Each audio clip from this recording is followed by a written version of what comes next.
Hi, and welcome to another edition of the Digital Arts Show. I'm Jim Sirianni, your host with the most. I'm contractually obligated to say that every single time. No, I'm kidding. Uh, this show is part of the Digital Arts Festival that is produced by Center Stage Theater of Santa Barbara, California. The Digital Arts shows stream nightly, every night at 7 p.m., and you can find out more on the Center Stage website, centerstagetheater.org, and click on the blog tab. The purpose of the Digital Arts Festival is to create an outlet for artists of all kinds to share their work. And because of the shutdown and the quarantine, many artists and performers suddenly found themselves with no way to show their work or to perform. And unfortunately, in some cases, the work these artists or performers have created may never be seen by the public, which would be unfortunate. So, in an effort to find some way to work around all of this, if you will, the Digital Arts Festival was created to help artists and performers connect with their audiences in a virtual setting. So we will have dance, theater, music, film, visual arts, poetry, storytelling, and much more. And again, you can learn all about it, all the details on the Center Stage website, centerstagetheater.org, and just click on the blog tab. Today's guest is Daniel French. Daniel is a music teacher and audio engineer. Daniel has a storytelling podcast called Chronosphere Fiction, where writers' creations come to life with sound effects and music. And you can learn a lot more about Daniel and his career and his work on his website, fishbonius.com. But we'll get to learn more about him on today's show. Welcome to the show, Daniel. It's so great to have you with us today. Oh, thank you very much, Jim. Yeah, I'm having a good day on this horrible day in Santa Barbara. It's just I know, with terrible the sun shining. outside. Exactly. So the first thing I have to ask you is your website. How did you come up with that name? Fishbonius is a name that I've had for decades that began with just playing games online, like back on the Blizzard, StarCraft, and Warcraft days and stuff. You had to have a name. And I used to play in a band in Pasadena in the 80s that was called Caustic Monkey. And a couple of the members of that band were also in the band called Fishbone. And I don't remember if I came up with Fishbonius or if one of my friends did, but it became, from there, it became my name when I was playing video games on the computer. It became my email, and I've had it ever since. And so when I made a music engineering company, I said, well, it's Fishbonius. You know, what else is it going to be? I already have the email set up and everything. Right. Oh, right on. And again, it's for those of you who are watching the interview right now, you can check out Daniel's website, fishbonius.com. And while we're Fishbonius. Kind of like a Greek word, you know? Yeah, it is kind of like a Greek word, fishbonius.com, fishbonius.com. And there you can, and also Daniel's stuff is also on YouTube, Fishbonius Sound Design, Daniel French. Yeah, anywhere you will go and you want to find me, YouTube, Spotify, Apple, you know, just look for Fishbonius and it's there. Chronosphere Fiction is under the Fishbonius umbrella. Gotcha. But like in the podcast world, Chronosphere Fiction is its own thing. But if you were looking for that and you look for Fishbonius, you'll still find it. Right. And actually, I'll ask you about that in just a little bit. But first, what I wanted to ask you is for you to tell us a little bit about your background, your artistic path. How did you get from where you are today? Wow, I could tell the long story or the short story. Well, let's just start like this. I was, say, about 15 years old, and I wanted to play guitar. And my dad bought me a guitar, and I went to the local park and hung out with all the hippies that were playing guitar there and learned how to play guitar for a summer. And that launched it. And I just fell in love with sound. And within a few months, I was wiring together, you know, just regular cassette decks so that I could have 6 channels and record each channel separate. Just, that's where it went. And that's the way I did things for a long time, really. So how long have you been? This digital world came out and people said, dude, you got to check out Pro Tools and stuff. Oh, okay, I'll check that out. Right. Yeah, Pro Tools, exactly. So how long have you been playing guitar? Let's see. I started, like I said, I was 15 years old, and I'm 54 now. That's 30 So, something years, right? yeah, about 30, And yeah. that's on and off. Like, I have a son, and when my son was born, the guitars and stuff went under the bed and stayed there for about 5 years. And just Yeah. like that, life has its ups and downs and roundabouts. And, Right. yeah, So, your the podcast that you're involved with, and that's Chronosphere Fiction. Is that what it's called? correct. And you talk I in that you stole talk the about. word chronosphere from Alice in the Looking Glass. It's the little machine that she uses to travel through time. And Okay, I looked right. around and said, okay, is anybody else using this word and getting sued for it? And I saw, no, okay. All right, I'm chronosphere fiction. Nice. And in that you talk about storytelling with sound design. Tell us what that means to you. How does that work out for you? Okay. Basically, sometimes it's improv. Sometimes it's stuff that I just make up off the top of my head. That's a lot of Port Lock. That's one of the stories you can hear.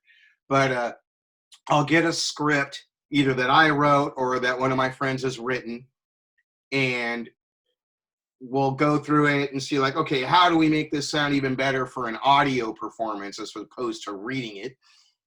And then we have actors come in and play the parts. Some actors they have their own little studios like me in their bedroom or whatever, and they record their lines. I got people in London sending me stuff, right? But all the actors record their stuff, and then I plop it all into Pro Tools and I edit it so that they all sound like they're in the same room and that it all works together.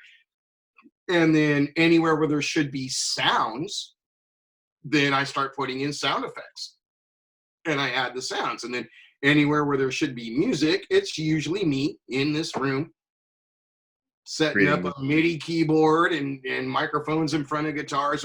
I'm a ridiculous amount of instruments in my house. I have instruments that I can't pronounce the names of. Yeah. Wow. So Yeah. you have a full studio going on in your home then. I do. It's a 2-bedroom place, and where I'm sitting at right now would normally be like the dining room, but I made it just, this is where the computers sit most of the time. And then our second bedroom is just all instruments and cables and microphones and stands Nice. and stuff. And then I have a garage across the driveway that actually belongs to that property, but my landlord rented me that garage, and that's what I use when I'm doing something bigger, like a little orchestra or some drum sets and stuff like that. Yeah. Awesome. Very cool. And again, if you'd like to learn more about Daniel, you can check out his website. Everything that he does is on his website, and it's fishbonius.com. That's fishbonius.com. And he's also on YouTube under Fishbonius as well. And the podcast is Chronosphere Fiction, and we'll talk a little bit more about that in just a sec. But Daniel, tell me about your role as a sound designer. What does that involve? That, like I said, I started out just on some tape decks and wiring 3 to 6 tape decks together. And Nice. it never sounded really great that way at all. And when the digital world with Pro Tools and stuff came out, I knew it was there, but I didn't necessarily have the time or the money as time went by. And then I would say, longer than that. I don't know. I'm going to say maybe even 6-7 years ago, I took a class at Santa Barbara City College. And it was about using Pro Tools and how to do this stuff, right? And the teacher was a man named Dominic Camardella. Some people know who that is. He is platinum album award-winning audio engineer. I knew who he was the day I walked into the class, and I took a front row center seat and was like, yes, I'm going to get an A in this class and record stuff and write stuff down. And I owe a lot to that man. Yeah, so much to that man. He not only taught so much in that class, but once in a while I would bother him after class about like, hey, dude, I know you have this really awesome multi-million-dollar studio here in town. I'd love to come and be a fly on the wall someday or whatever, right? And he invited me in one day, and he had a bunch of stuff set up, but there was nobody recording anything, and there was no engineers there besides himself. And he showed me stuff on his computer. Well, first he took me to the drum set and he said, I want this drum set to sound like this for this recording. And he said, here's the microphones, here's the drums. How would you set it up? And I set it up. And he said, okay, now come over here. And he took me to the computer and he said, here's this mix thing that's been recorded. I want to mix it so it sounds like this. What would you do? And I showed him what I would do. And then he said, you want a job? I was like, yeah. And I started there as an intern, getting paid bupkis, $0. And I loved it because I got to pick his brain every day. And I got private lessons from Dominic Camardella every day. Nice. And then after a few years of that, he said, okay, little bird, it's time for somebody else to come in and learn for free. And by then he was giving me jobs that he was paying me for and stuff. And I got to do a lot of really cool things. It was great. Wow, very cool. That's awesome. And that started it all. And then I was just doing little bands and stuff here in my garage. And I got to do some stuff for Planet Earth. I got to do some stuff for HBO. And then one day, my wife and I had been into podcasts for quite a while. And we were listening to one, and I said, man, I could do better than that, And she said, well, then why don't you? And boom, there we go. So then let me ask you then, is that how Chronosphere started? How did that come about? It just kind of all fell into place at the same time. The first story on Chronosphere Fiction is Gafgar and the Eternally Unfurnished. And this whole idea of even thinking about starting a podcast in some way, shape, or form was coming into my mind. And my son is the writer of Gafgar and the Eternally Unfurnished. And he had been sending me little snippets of what he was writing, going, hey, what do you think of this? What do you think of that? And I went like, there we go. That's my podcast. I'm not going to do interviews, even though we were into like Mark Maron and all that junk. I decided I'm not going to do that. I'm going to do stories. And one of the reasons I fell in love with that idea is when I was a kid, I don't know exactly what year this was, but there was a show. I don't even remember the name of the show. And Tom Bosley, he was the dad on Happy Days. Right. Was the host. And it was the same thing as what Chronosphere Fiction is today. Wow. And I said, I'm going to do that. Yeah. Awesome. Yeah. So about how many different stories do you have on Chronosphere? A lot. If you were to guess. Top of my head, I'll say 12 at least. I mean, there's ongoing stories, and then there's some stories that are just one episode, some stories that are just 3 episodes. There's like about a dozen or so. Handful going on there. Nice. Definitely. But like the ones that are ongoing and still running, Gafgar and the Eternally Unfurnished. Generation Z is a story about zombies in a caste system 100 years in the future. Nice. Really cool. We just started of Outlaws and Lawmen because I wanted to do a Western, but I didn't want to write it. And I finally got Blake Benlin to write it. Yeah, now we're going. And what very else cool. Going on right now? But Port Lock is I'm the writer of Port Lock, but it's the way we make that happen is we actually play Dungeons and Dragons, and I record it, and then I edit it to turn it into a story. Oh, that's really cool. That's very creative. Fun. Yeah, it's a lot of fun. That's very creative. And Chronosphere Fiction is also available on your website, correct? Is it? Correct. Okay. Yeah, if you go to fishbunnies.com and you go to the drop-down menu, one of the first things in the first tier is just Chronosphere Fiction. It's there. Gotcha. And again, and the under website. that, I'm going to put separate ones for each story. I haven't done that yet, but I will. Gotcha. Yeah. Right on. And again, the website, if you want to check out the podcast, is on fishbonius.com, fishbonius.com. And Chronosphere Fiction is also available anywhere you listen to podcasts. So nice.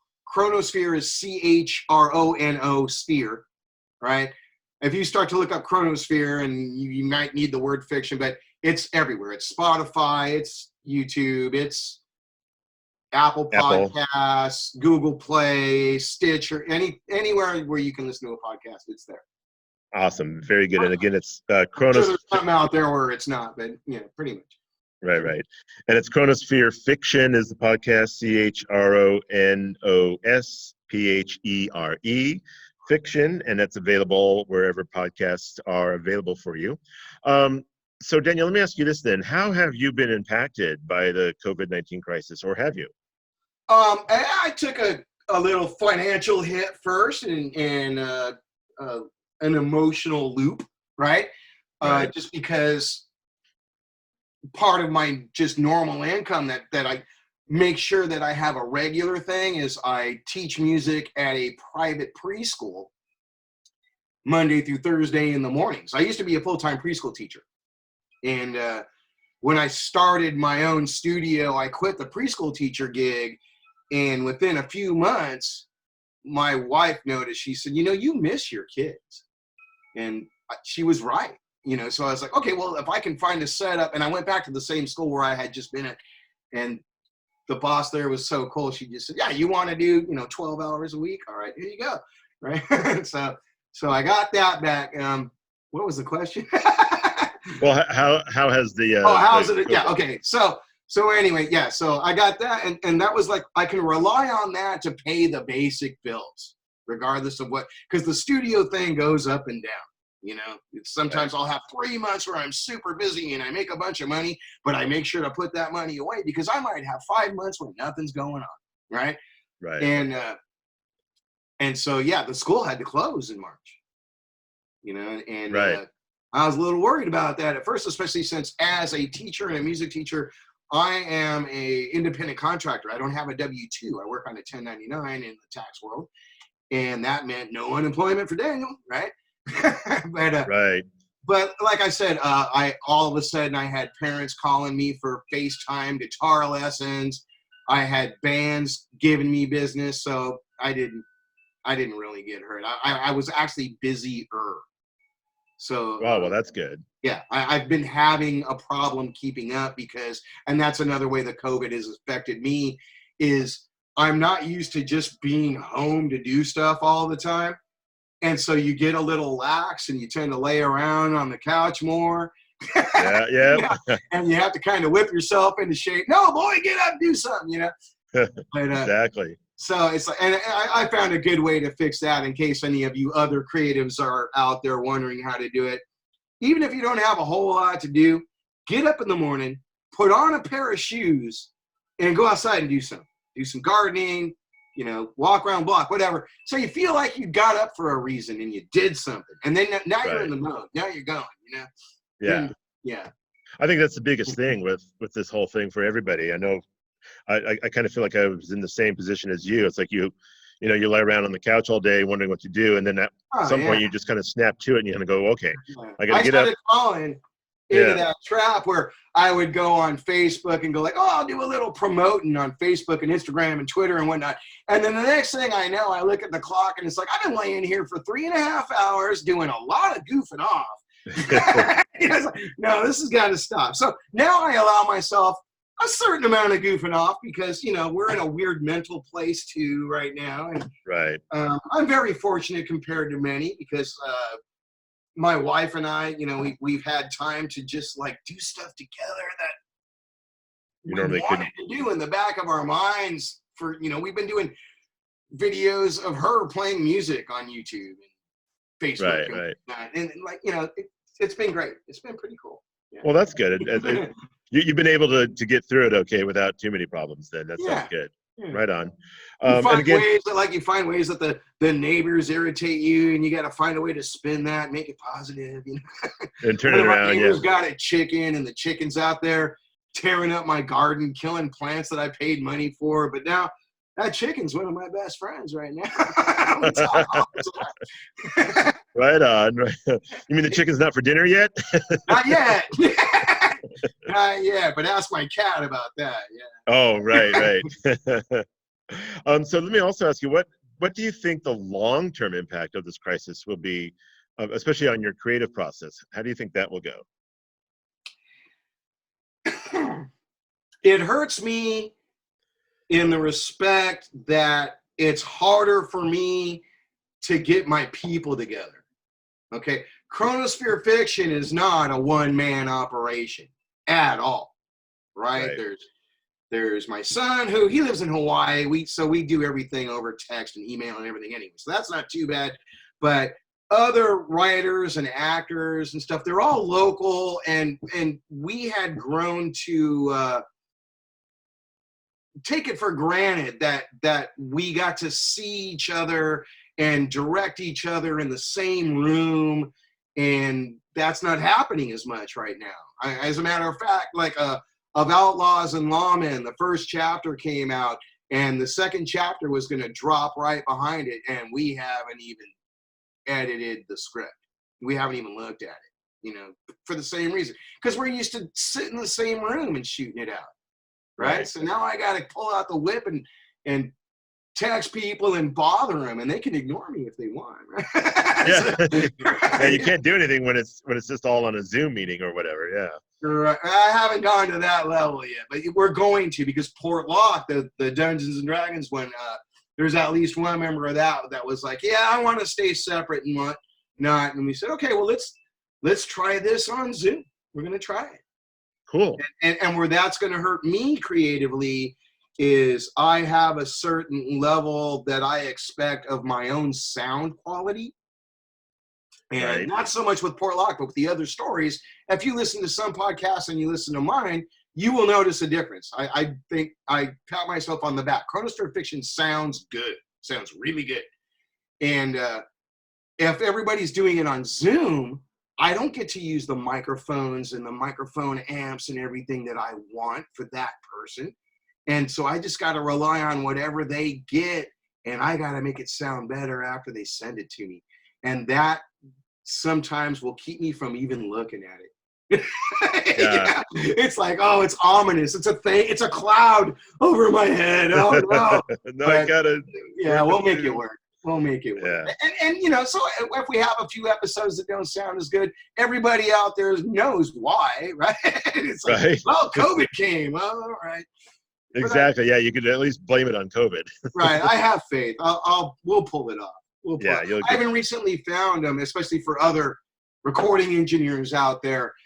If you want to have an option that isn't too expensive, that could kind of save you a little bit, Blue Microphones has this new microphone that's about this big, and it's $20, and it has a little USB thing on it, and they can pop it into their laptop or whatever, and it's better than the microphone that they already have.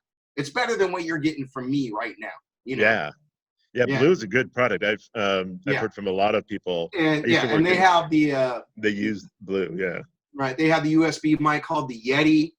The Yeti. And those are like about $130 if somebody can swing it. And I would say, if you got outboard people that want to do it, but they don't want to spend that much, that's not too hard of a price point. But when people come to my house, you're talking into a microphone that costs like $800, and you're talking into a $3,000 mic preamp. I have a lot more control. Right. Yeah. Exactly. Yeah, when you're doing it from your studio, yes. Well, Daniel, we're just about out of time. We have to scoot along here, but before we do, I just want to give out everyone your information one more time. And you can find out more about Daniel on his website, fishbonius.com. That's fishbonius.com. And on the website, you can also learn about the podcast, Chronosphere Fiction. And the podcast is available pretty much everywhere where you can find podcasts. That's CHRONOSPHERE, Chronosphere Fiction. And that's the podcast. And if you'd like to learn more about Center Stage Theater, their website is centerstagetheater.org. Again, that's centerstagetheater.org. Click on the blog tab, and that'll take you to the Digital Arts Festival, where you can learn all about Daniel and all the other people that we've interviewed so far. And again, that's centerstagetheater.org. And if you're curious what I'm up to, if you want to know what I'm all about, you can find me also on everywhere on Jim on the Air. That's Jim on the Air on Facebook and on Instagram. And my podcast also is available on Spotify and Anchor.fm, Jim on the Air as well. And Daniel, thank you so much for joining us. It was a great conversation. Hey, let me throw in there, as far as Center Stage Theater goes, I know there's dancers that like to put their music together and whatnot. I've done that for a couple of them. So if you're one of those people, I'm happy to help. Right on. And you can reach out to Daniel for that as well. And I just want to thank you, Daniel, for joining us, taking time out of your day. And thank you, everybody, for watching. And we'll catch you next time. Bye-bye, everybody. Bye.